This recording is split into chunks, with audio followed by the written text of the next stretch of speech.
Vamos começar, então. Recapitulando, certo? É sempre bom no começo a gente recapitular um pouquinho o que a gente viu até agora, onde a gente se encontra, para poder seguir em frente. Mesmo que os shiurim estão gravados, dá para assistir, mas aqui a gente faz mais rapidinho, só para localizar, saber onde a gente se encontra. Sinto muito. Pronto, vamos lá. Então, vamos mandar para aqui. No capítulo 1, a gente definiu quais são as 5 partes que formam a nefesh da pessoa, certo? Vamos lembrar das 5, a parte fisiológica da pessoa, a parte dos 5 sentidos, a imaginação, o sentimento e o intelecto, a mente, a capacidade intelectual da pessoa. Essas são os 5 pontos, as 5 forças dentro da nefesh, dentro da alma, da personalidade da pessoa, que formam ela. E todas trabalham juntas. Cada uma puxa, às vezes, para um lado, mas, basicamente, tudo trabalha junto. No segundo capítulo, o Rambam peneirou um pouquinho e diminuiu e falou o seguinte, olha, onde a gente pode trabalhar? A gente está num livro de Mussar. A nossa meta aqui é trabalhar a ética, a moral da pessoa. Então, não tem que trabalhar tudo. A gente tem que trabalhar, tem que focar em um ponto específico. E aqui o Rambam limitou o nosso trabalho para força que é chamada dos sentimentos. Lá se encontra a vontade. Os desejos, as vontades da pessoa, é lá que a gente tem que trabalhar a moral. Embora a gente vai usar todo o resto, a gente vai usar os 5 sentidos, a gente vai usar intelecto, porém, no ponto de vista da moral, todos esses são simplesmente ferramentas para expressar o que a gente sente. Os 5 sentidos, eles expressam o que a gente quer, o que a gente não quer, as nossas vontades. Eles não são a vontade em si. Então, o nosso trabalho, onde a gente trabalha, é na vontade. No terceiro capítulo, que a gente se encontra nele, a gente está no meio do terceiro capítulo, é o quê? Quais partes da nefesh precisam ser trabalhadas? Porque se a gente começar a tentar trabalhar tudo, vai ficar coisa sem fim. Então, tem muitas coisas no ser humano que não são tão ruins, não são tão problemáticas. Não precisa trabalhar todas as partes do nosso ser. Obviamente, depois de um trabalho intensivo, a gente pode focar em tudo, aperfeiçoar cada parte, mas a pergunta do Rambam é em qual a gente tem que focar, por onde a gente começa, para não gastar energia demais com muita coisa. Então, vamos pegar, por exemplo, alguém que decide economizar. Alguém que está gastando muito e quer economizar em casa. Tem 2 formas de economizar. Ele pode começar a prestar atenção em cada gasto pequenininho que ele gasta e tentar economizar isso. Então, ele anda pela casa, cada luz acesa que não precisa, ele desliga. E ele fica notando, fica percebendo cada shekel que ele gasta, cada coisinha que ele gasta, cada centavo, para ver se ele não está gastando extra. Esse tipo de forma deixa a pessoa louca. Você vai ficar maluco. Se você tentar analisar cada ato que você faz, se vale a pena, não vale a pena, se eu estou gastando a mais ou a menos, ali está meio shekel mais barato, a luz do banheiro ficou acesa um tempo a mais, e o meu banho podia ser de 2 minutos e não 2 minutos e 20, vai ficar maluco. Não tem como viver dessa forma. Então, se você quer economizar nos gastos, você faz uma reshimá, faz uma lista dos seus gastos gerais, vê o que está excedendo, o que você pode, o que você não pode, e acha um ponto para economizar. O Rambam fala que tem que fazer a mesma coisa com a nefesh. Nós estamos aqui, quem está pelo menos lendo, estudando esse livro, ouvindo o shiur, são pessoas que querem melhorar o comportamento deles, melhorar as virtudes, melhorar as qualidades, as características. Se a gente for pegar agora cada característica que é imperfeita e tentar consertar ela, vai ser coisa sem fim. Não tem como, certo? Tem milhares de errinhos pequenos. Então, a gente vai focar nas coisas grandes, o Rambam fala. A gente tem que pegar o diagnóstico da nefesh, que o Rambam fez no começo do terceiro capítulo, diagnosticar quais são os problemas reais que têm que ser trabalhados. E aqui o Rambam falou para a gente como definir qual é o problema real que precisa ser trabalhado, são as questões constantes. São os erros constantes da pessoa. Se de vez em quando, de vez em nunca, uma vez por mês, uma vez a cada 6 meses, a pessoa fica nervosa, então o nervosismo não é algo a ser trabalhado. Não tem por que focar nisso, não tem por que gastar muita energia nisso. Tem que gastar energia nas coisas, nos problemas constantes, nos atos errados, nos atos que a pessoa não quer fazer, que ele faz ele constantemente. Então o Rambam falou quem é a nefesh no primeiro perek, no segundo perek, aonde precisa ser trabalhado, e nesse perek, o que precisa ser trabalhado. Qual parte da nefesh a gente vai trabalhar? São os problemas constantes, que aparecem o tempo todo na pessoa. É isso que a gente vai focar o nosso trabalho, certo? E no começo do Perek, agora, chegando já no terceiro Perek, o Rambam falou para a gente o seguinte, o que a gente viu até agora? Primeira coisa, o Rambam falou, já no capítulo, já no nome do capítulo, o Rambam falou, olha, existe certo e errado com relação a virtudes. Tem bom e ruim. Não adianta achar, não, cada um da sua forma, cada um do seu jeito de pensar, seu jeito de agir. Não. O Rambam já começa falando, olha, existe roleia nefesh, pessoas que têm uma doença da personalidade. Tem certo e errado. Primeiro precisa saber isso. Depois ele diagnosticou, ele fala, olha, a gente quer focar nas coisas que são constantes. E depois o Rambam trouxe qual o grande problema de Tikkun Midot. O que é tão difícil para as pessoas consertarem as midot, as virtudes deles? O grande problema que o Rambam trouxe aqui é o fato de que depois de um tempo, quando a pessoa se acostuma a agir de determinada forma, ele começa a se acostumar com isso. Começa a virar a parte dele. Então, na primeira vez que a pessoa tem um acesso de raiva, por exemplo, ele se sente mal. Ele fica incomodado, ele sente mal que ele gritou, que ele brigou com alguém. No começo, ele sente que não foi bom. Ele não quer continuar assim. Depois de um tempo, se ele continua tendo esses acessos, ele continua agindo dessa forma, ele vai se acostumando. Ele meio que fala, tá bom, é ruim, mas eu sou assim, talvez não é tão ruim, talvez não é tão problemático, não tenho o que fazer, não consigo mudar. Ele vai se acostumando com isso e ele já não se sente mal com o que ele fez. É isso que a Gemara chama, a Gemara fala o seguinte, Kivan shechatá veshaná nasced lo kaeter.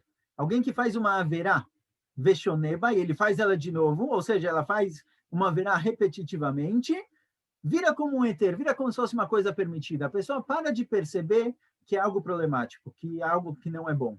Então, fala o Rambam, em muitas midot, em muito comportamento das pessoas, se acaba se acostumando a ser uma pessoa brava, a ser uma pessoa orgulhosa, e ter todos esses comportamentos, você começa a achar que isso daqui é normal, isso daqui não é tão ruim. E no fim, na pior situação, a pessoa acaba idealizando o comportamento dele.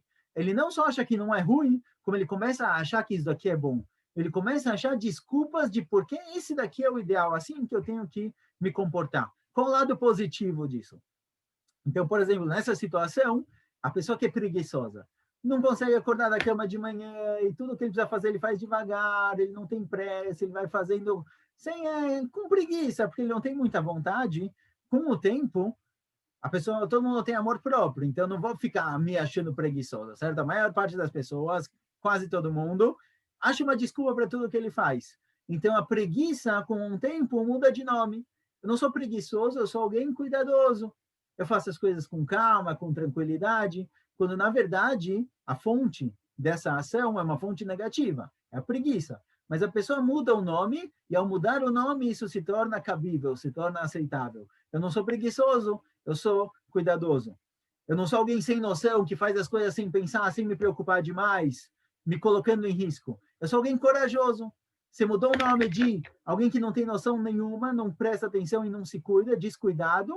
Você mudou o nome para corajoso. E corajoso já é uma palavra com uma conotação mais positiva. Então eu transformo a minha midá negativa em algo positivo. Eu não sou pão duro, por exemplo.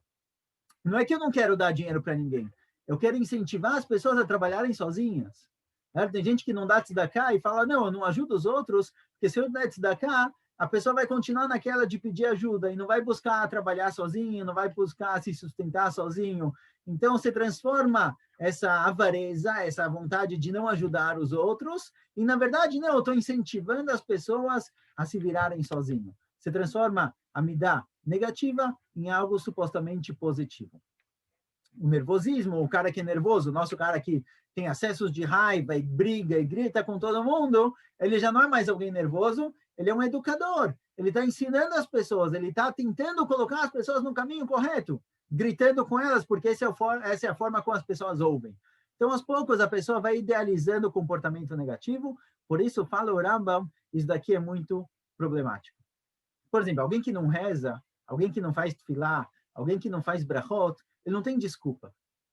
Por que você não faz brachot? Não tem uma desculpa de por que não fazer brachot.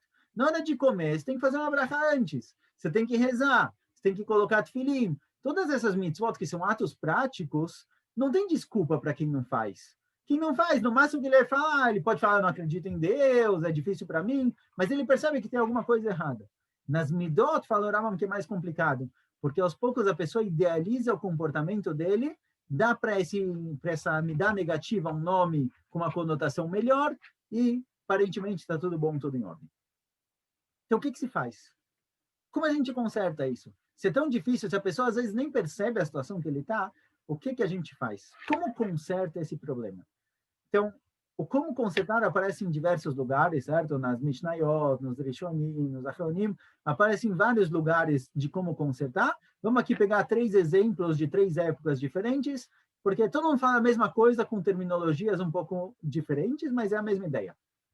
Então, vamos pegar, por exemplo, a Mishnah, certo? A Mishnah foi escrita por Rabi Yehuda Hassid no ano 200, essa é a fonte da Torá oral.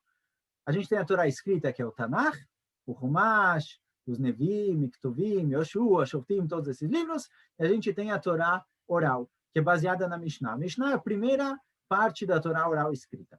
A Mishnah em Pirkei Avot, que é a continuação aqui, Masechet Avot, fala o seguinte, Ase lecha rav. A pessoa ele tem que fazer para ele mesmo um rabino. A pessoa tem que fazer para ele alguém com quem ele se aconselha. Um minuto, desculpa. Alguém com quem você se aconselha. Você pode fazer perguntas, você pode falar para ele, olha, eu estou agindo dessa forma, o que você acha, como eu devo fazer isso, qual a melhor forma de agir. Faça para você um rabino que te ajuda, te coloca no caminho correto. Isso aparece na Mishnah. O Rambam, a gente vai ver na continuação, ele fala a mesma ideia com uma linguagem diferente. O Rambam está comparando muito as doenças da nefesh, doenças da personalidade, com a doença do corpo. Então o Rambam fala, olha, igual existe um médico para problemas do corpo, um médico normal, existem médicos para doenças da nefesh, da personalidade.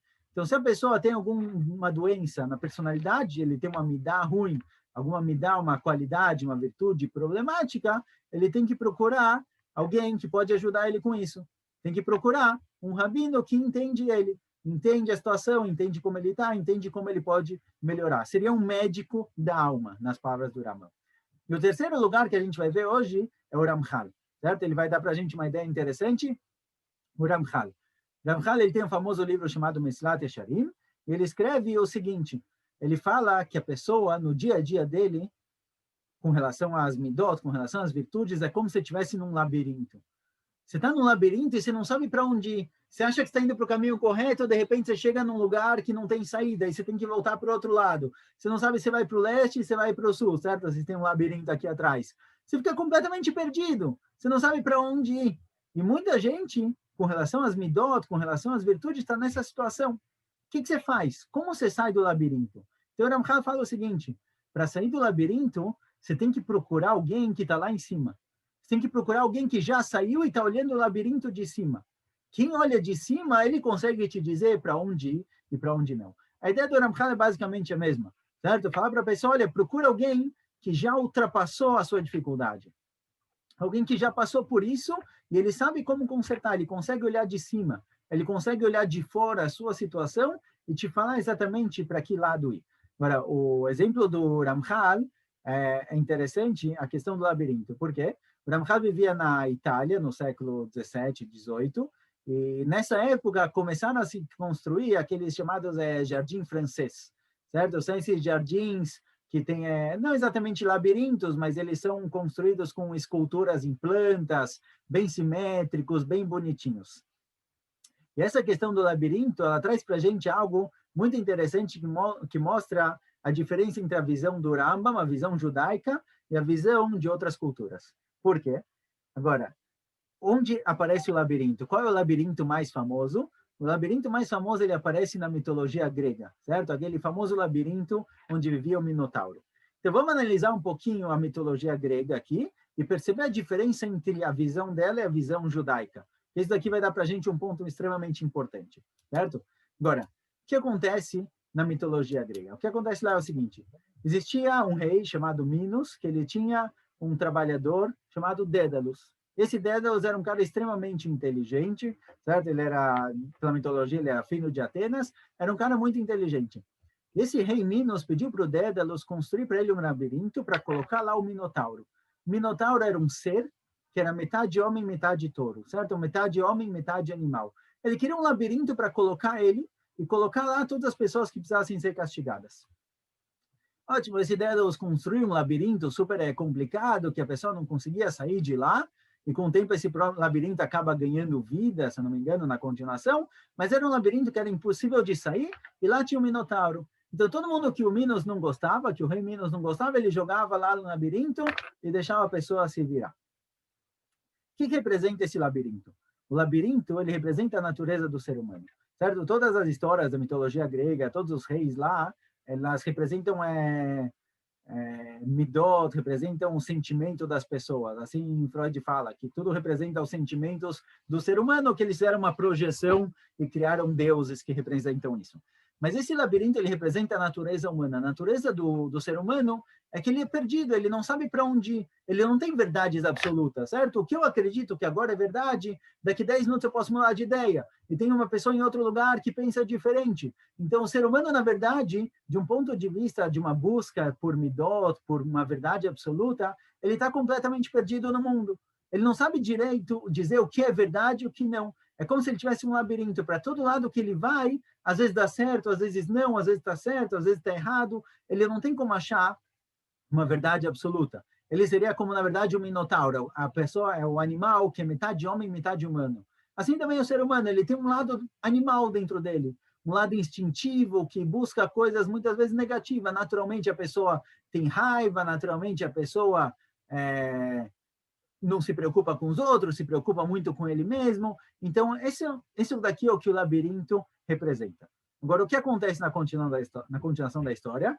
Esse Dédalus que construiu o labirinto, ele fez alguma coisa errada, não lembro o que é, Minos decide fica bravo com ele, joga ele mesmo no labirinto junto com o filho, chamado Ícaros. Joga os dois no labirinto. Agora, um detalhe do labirinto é que ele não tinha teto. Embora se não conseguisse sair, você tentasse correr de um lado para o outro, você não ia conseguir sair, mas você conseguia sair voando. Então, eles dois, Ícaros Dédalus e o filho, Ícaros, eles constroem para eles mesmos asas, eles vão juntando penas e constroem uma asa para tentar voar e sair do labirinto.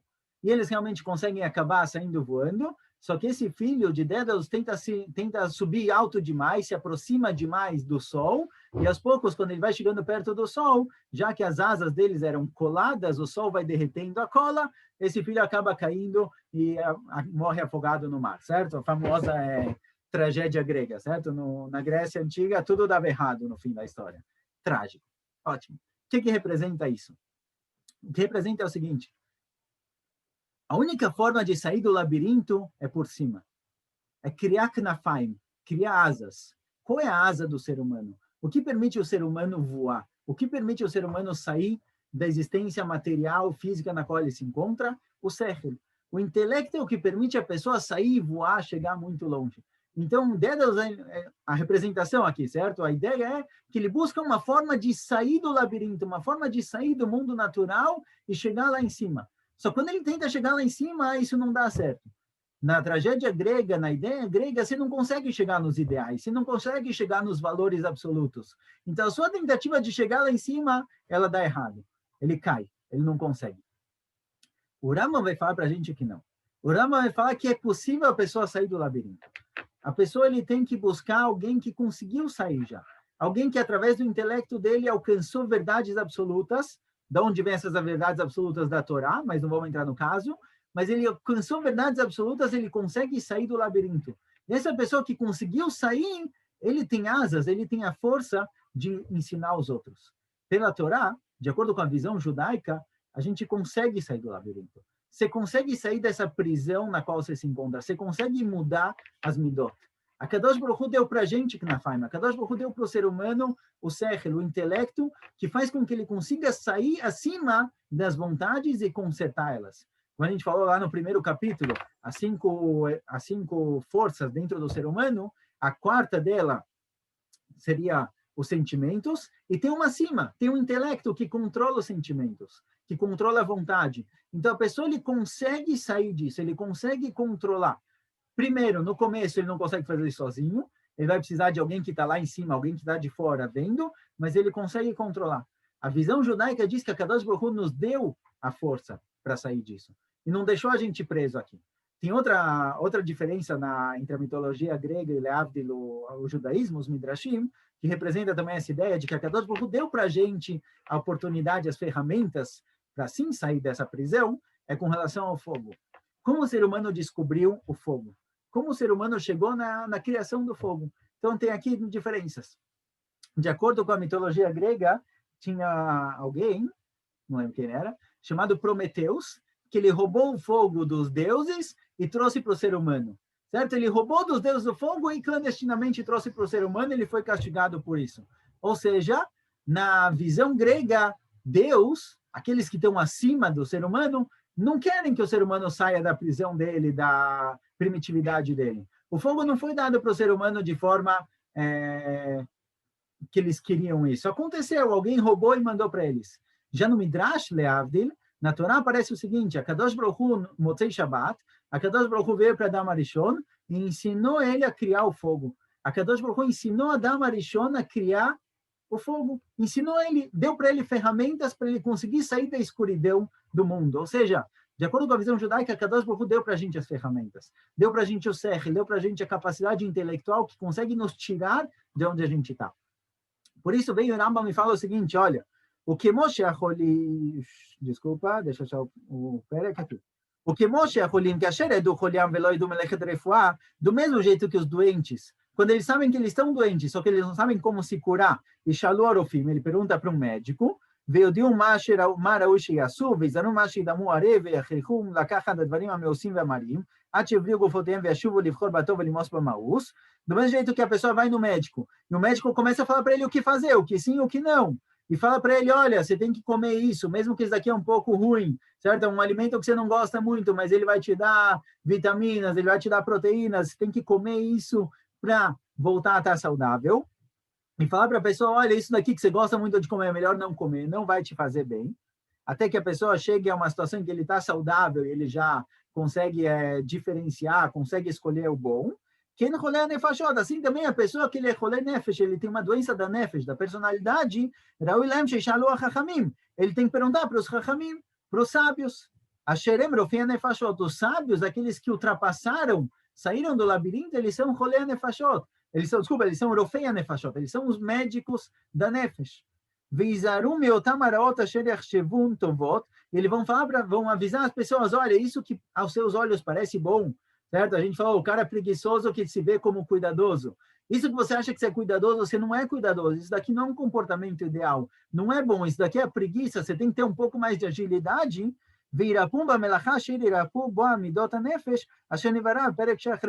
E esses médicos, essas pessoas esses rachamim que já saíram do labirinto, que eles já sabem discernir entre o bom e o ruim com relação aos sentimentos e às vontades, eles vão falar o caminho, como a pessoa faz para sair disso. Certo? Esse daqui são os médicos. Eles vão conseguir realmente curar a pessoa. Agora, só interessante,